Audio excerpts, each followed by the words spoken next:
Hello dear students, आज हम शुरू करेंगे क्लास 8 मेंसुरेशन चैप्टर 11। ठीक है स्टूडेंट्स, तो ये चैप्टर शुरू करने से पहले हम कुछ इम्पोर्टेंट फॉर्मूलेस देख लेते हैं जो कि इस चैप्टर की एक्सरसाइज फर्स्ट और सेकंड में अप्लाई होंगे। ठीक है स्टूडेंट्स, तो कुछ इम्पोर्टेंट फॉर्मूले इस तरीके से हैं, जैसे कि रेक्टेंगल। ठीक है, अब रेक्टेंगल क्या होता है? रेक्टेंगल फोर साइड से बना हुआ एक ऐसा फिगर होता है जिसमें जो ये अपोजिट साइड्स होती है ना, वो कैसी होती है? इक्वल होती है। ठीक है, जैसे ये साइड इस साइड की इक्वल होगी और ये साइड इस साइड की इक्वल होगी। ओके, जो ये बड़ी साइड होती है ना, इसको हम लेंथ बोलते हैं, और ये जो उससे छोटी होती है इसको क्या बोलते हैं? ब्रेथ ना। तो इस तरीके से एक रेक्टेंगुलर शेप बनता है। ओके, अगर इसके पेरीमीटर की बात करी जाए तो पेरीमीटर इसका होता है 2 ब्रैकेट में L प्लस बी, यानी कि sum of length plus breadth multiplied by 2। ठीक है स्टूडेंट्स, L क्या है? लेंथ, और B क्या है? ब्रेथ ना। पेरीमीटर होता है क्या है?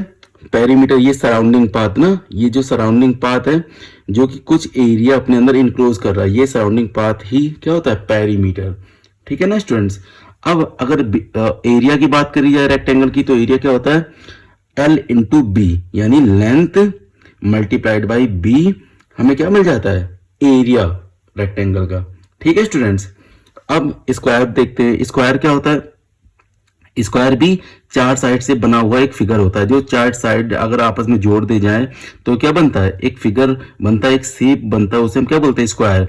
और स्क्वायर में क्या होता है? जो इसकी चारों साइड्स होती हैं वो आपस में इक्वल होती हैं। ठीक है स्टूडेंट्स, इसका पेरीमीटर क्या होता है? इसका पेरीमीटर होता है 4 इंटू साइड, या फिर अगर हम साइड को ए लेट कर लें, लेट की साइड इसकी एक ए है, तो चारों साइड ए लेंथ की ही होंगी ना, तो इसका पेरीमीटर मिलेगा हमें 4 इंटू ए, या फिर 4 इंटू साइड भी होता है। ठीक है, एरिया की बात करी जाए स्क्वायर की, तो क्या होता है? ए इंटू ए, या फिर साइड इंटू साइड। जैसे मैंने यहाँ पे दे भी रखा है कि ए इक्वल टू क्या है जहां पे? साइड। ठीक है स्टूडेंट्स, अब ट्राइंगल। ट्राइंगल क्या होता है? तीन साइड्स जब आपस में जोड़ दी जाए तो एक जो हमें फिगर मिलता है, जो शेप मिलता है, उसे हम बोलते हैं ट्राइंगल। देखो ये तीन साइडों से बना हुआ एक शेप दिख रहा है आपको, ये क्या है? ट्राइंगल। ट्राइंगल का पेरीमीटर क्या होता है? Sum of all the three sides. जैसे कि अगर मान लो एक साइड में ए ले लूं और सेकंड साइड बी और थर्ड साइड सी, तो मैं क्या करूंगा? ए प्लस बी प्लस सी, तीनों साइडों को अगर ऐड कर दूंगा तो मुझे ट्राइंगल का पेरीमीटर मिल जाएगा। देखो पेरीमीटर हो जाएगा ए प्लस बी प्लस सी। ठीक है स्टूडेंट्स, अगर एरिया की बात करें ट्राइंगल की, तो वो क्या होगा? एरिया होगा 1/2 बेस इंटू हाइट। हाइट कौन सी है? ये हाइट कौन सी? Perpendicular height. ठीक है, जो ये बेस है ना इसका, लाइक अगर तुम इसको बेस कंसीडर कर रहे हो इस वाली साइड को, तो इस पे ये परपेंडिकुलर है, इसको हम क्या बोलेंगे? हाइट। Okay, perpendicular height. अगर ठीक है स्टूडेंट्स, अब आगे देखते हैं। अब बात करते हैं ट्रेपेजियम की। ट्रेपेजियम कैसा फिगर है? ट्रेपेजियम भी एक फोर साइड से ही मिलके बना हुआ फिगर है। ठीक है, जैसे कि इसमें देखो ये 1 2 ये 3 और ये 4, फोर साइड्स को आपस में जोड़ा गया, तो ये ट्रेपेजियम का फिगर हमें मिल गया। ठीक है, बट ट्रेपेजियम और बाकी जो हमने अभी शेप देखी उसमें क्या अंतर है? उसमें डिफरेंस ये है कि जो इसमें एक पेयर ऑफ साइड है ना, वो पैरेलल होता है। जैसे कि इसमें देखो ए और ये साइड ए है और ये बी है, तो ए और बी आपस में कैसी साइड्स हैं? पैरेलल है। जैसे कि मैं बोल सकता हूँ ए पैरेलल बी। ठीक है स्टूडेंट्स, और दूसरा पेयर ये आपस में पैरेलल नहीं होता। तो ट्रेपेजियम कैसे फिगर को आप बोलोगे? जिसमें एक पेयर ऑफ साइड पैरेलल हो। वो अपोजिट भी हो सकता है, लाइक देखो इसके अपोजिट ये साइड है। ठीक है स्टूडेंट्स, अब इसके पेरीमीटर की बात करें तो पेरीमीटर होता है सम ऑफ ऑल साइड्स, यानी इसमें अगर चार साइड्स हैं, अगर चारों को ऐड कर दें, इसको इसको इसको और इसको, तो हमें क्या मिल जाएगा? Perimeter of trapezium. और अब हम बात करते हैं एरिया की। तो ट्रेपेजियम का एरिया क्या होता है? हाफ इंटू हाइट, ये height perpendicular height, into sum of parallel sides. ठीक है, पैरेलल साइड कौन सी, ए और बी ना, इनका सम कर दें और उसको इस परपेंडिकुलर हाइट से मल्टीप्लाई करके 1/2 से मल्टीप्लाई कर दो तो हमें क्या मिल जाएगा, एरिया ऑफ ट्रेपेजियम। समझ में आया स्टूडेंट्स?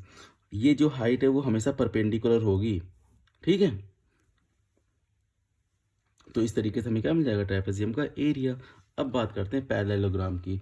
पैरेललोग्राम क्या है, ये भी 4 साइड से ही बना एक फिगर है, ठीक है। इसमें भी क्या होता है, जो अपोजिट साइड्स होती हैं वो आपस में इक्वल होती हैं, ठीक है। जैसे ये साइड और ये साइड कैसी है, इक्वल है। और एक कंडीशन और है साथ में कि जो साइड्स अपोजिट है वो इक्वल तो हैं, बट ये अपोजिट साइड इसकी पैरेलल भी होती हैं। क्या होती हैं, पैरेलल। जैसे कि ये साइड इस साइड के पैरेलल होगी, सेम तरीके से ये साइड इस साइड के इक्वल भी होगी और पैरेलल भी होगी। तो ऐसी फिगर को हम क्या बोलेंगे, पैरेललोग्राम। तो पैरेललोग्राम 4 साइड से बना हुआ एक ऐसा शेप है जिसमें अपोजिट साइड्स आपस में इक्वल होंगी, साथ ही साथ पैरेलल भी होंगी, ठीक है। जैसे कि ये इसके इक्वल और पैरेलल है, ये इसके इक्वल और पैरेलल है।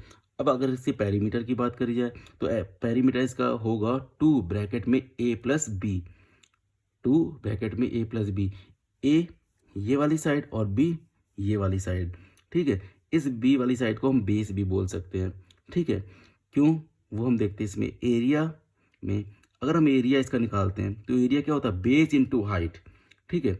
बेस इंटू हाइट का मतलब क्या है, जो इसका ये वाली साइड है ना जिसको हम बेस बोल रहे हैं, इस पे ये देखो एक एच पड़ा हुआ है ना इस पे, जो कि परपेंडिकुलर है ना इस वाली साइड के साथ।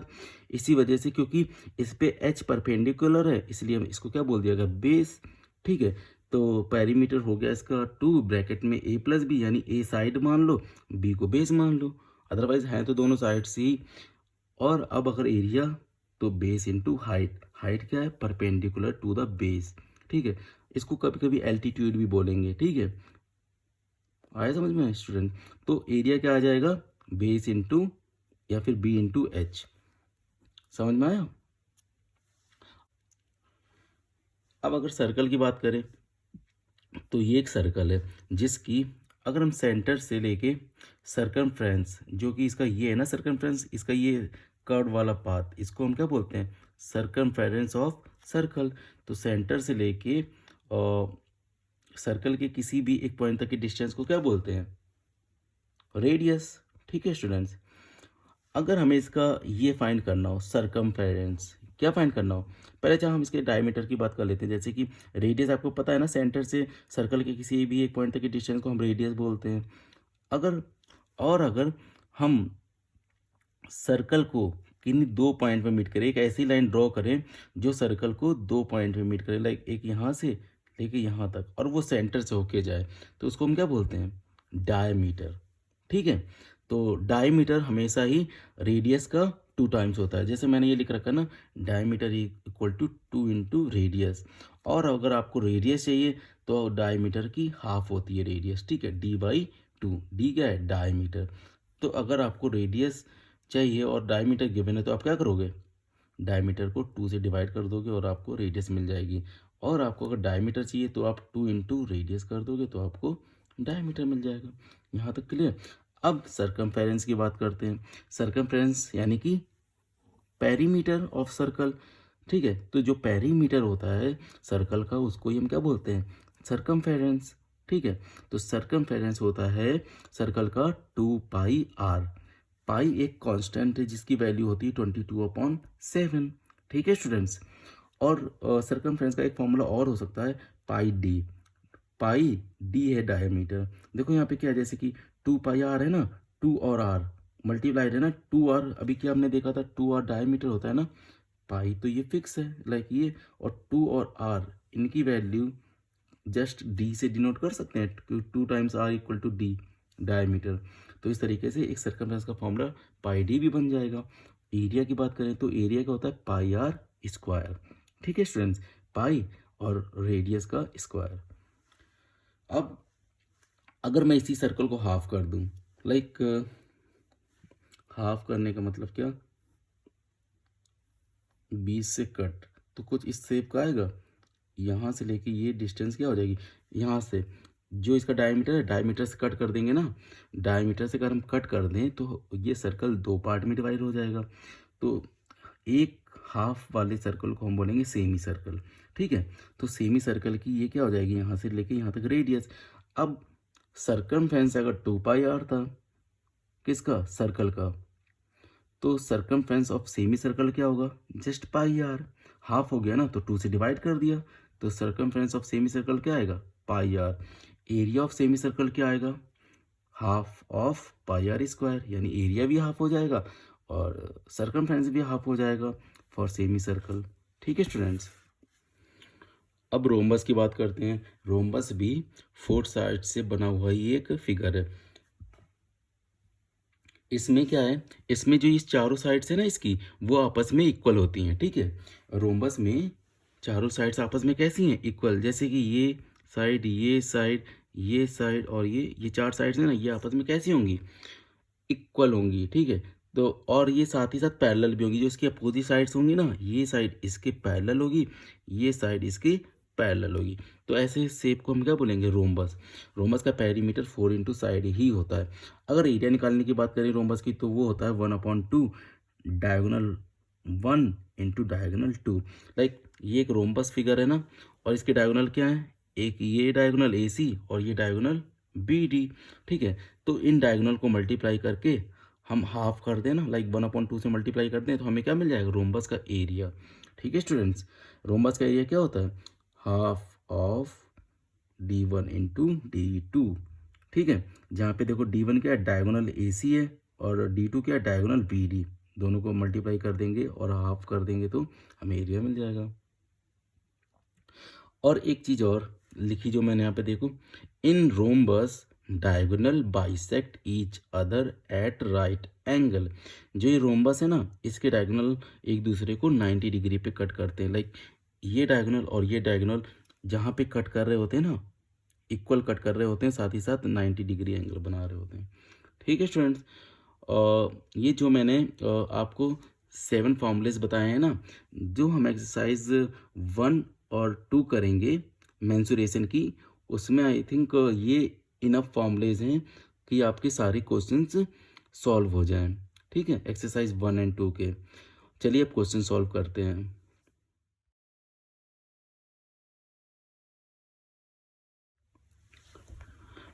डियर स्टूडेंट्स, अब हम एक्सरसाइज सॉल्व करते हैं। ठीक है, तो एक्सरसाइज 11.1 शुरू करते हैं। ठीक है, इसी में तो एक्सरसाइज 11.1 का क्वेश्चन नंबर फर्स्ट है।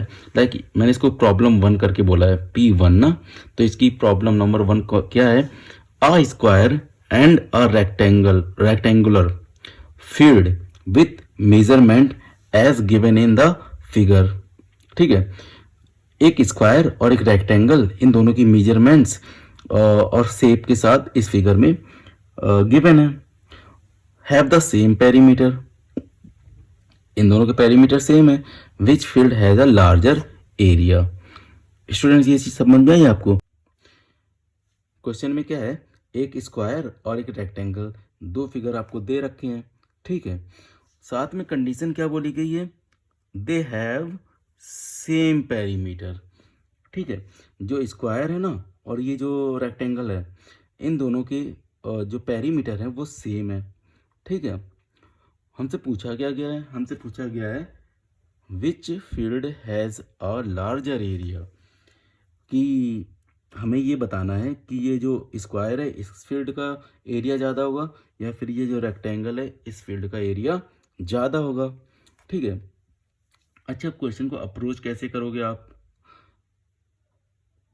और एक स्क्वायर है और एक रेक्टेंगल है। ठीक है, अब इन दोनों के ही पेरीमीटर कैसे दे रखे हैं, सेम दे रखे हैं। ठीक है, और हमसे एरिया किसका ज़्यादा है वो पूछा गया है।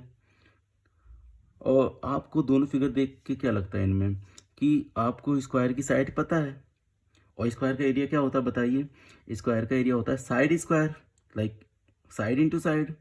ठीक है, तो अगर इसकी 60 एक साइड 60 है, तो चारों साइड ही कहीं ना कहीं 60 होंगी, क्योंकि स्क्वायर की चारों साइड इक्वल होती हैं। तो इसका एरिया क्या आ जाएगा, साइड इंटू साइड कर देंगे तो आ जाएगा। और रेक्टेंगल की बात करूँ तो रेक्टेंगल में क्या होता है, जो अपोजिट साइड होती हैं वो इक्वल होती हैं। लाइक हमें इसमें क्या दे रखा है, जस्ट लेंथ।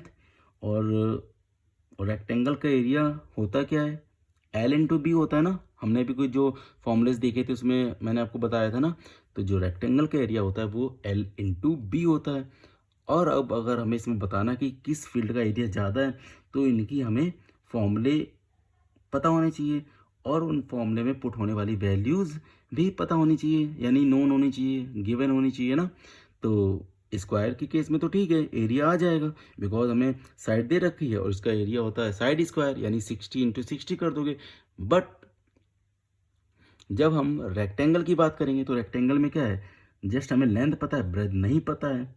तो इस ब्रेथ को ही फाइंड करने के लिए उन्होंने क्या बोल दिया, दे हैव सेम पेरीमीटर, कि जब इनके पेरीमीटर सेम हो जाएंगे तो उस सेम पेरीमीटर से हम सॉल्व जब करेंगे ना, तो हमें क्या इसका मिल जाएगा, ब्रेथ मिल जाएगी। ठीक है स्टूडेंट्स, तो चलिए अब सॉल्व करते हैं और साथ में आपको समझाते हुए चलता हूँ कि कैसे इसको हम सॉल्व कर सकते हैं और कैसे इसका एरिया पता कर पाएंगे हम। ठीक है, चलिए सॉल्व करते हैं। तो एक तरफ मैं क्या बनाता हूँ, चलो एक बार फिगर बना लेता हूँ। जैसे एक तरफ क्या है, ये मान लो स्क्वायर है, ठीक है, और ये क्या है, रेक्टेंगल। दोनों के ही पेरीमीटर कैसे हैं, इक्वल है ना, इक्वल, दोनों के ही पेरीमीटर इक्वल हैं। अच्छा, इसका स्क्वायर का पेरीमीटर का फॉर्मूला क्या होता है, 4 इंटू ए, लाइक 4 इंटू साइड। अगर इसकी साइड मैंने ए लेट करी हुई है तो ठीक है ना। और ये इक्वल है रेक्टेंगल के पेरीमीटर के साथ, यानी एल प्लस बी। सही है ना ऐसे ही। अब एक चीज़ बताइए, हमें इसकी साइड तो गिवन है ए, लाइक 60 मीटर गिवन है ना ये, तो हम क्या करेंगे, इसकी वैल्यू आप पुट कर दो, तो 4 इंटू 60 हो जाएगा, इक्वल टू 2L। रेक्टेंगल की लेंथ भी गिवन है हमें 80 मीटर, पुट कर दो। ब्रेथ हमें पता नहीं है, तभी तो हमें इसका पेरीमीटर इक्वल दे गए थे ना, कि हम इसकी ब्रेथ फाइंड कर पाएँ। तो अब 6 4 जा क्या होगा, 24, तो 240 आ गया। अब 280 प्लस बी, 2 इधर डिवाइड में भेज दो, तो यह हो जाएगा 240 divide by 2 equal to 80 plus B. ठीक है, कट कर दो, 2 1 जा 2, 2 2 जा 4, तो आ गया 120 ना। तो 120 is equal to 80 plus B. 80 इस तरफ आएगा तो माइनस हो जाएगा। ठीक है स्टूडेंट्स, अब 120 माइनस 80 करेंगे तो क्या आएगा, 40। तो ब्रेथ हमें मिल गई क्या, 40 मीटर। ठीक है, अब ब्रेथ 40 मीटर मिल गई आपको, यानी कि हमें ये पता चल चुका ना, ये कितनी है, 40 मीटर। ठीक है, अब हम दोनों के एरिया निकाल पाएंगे ना।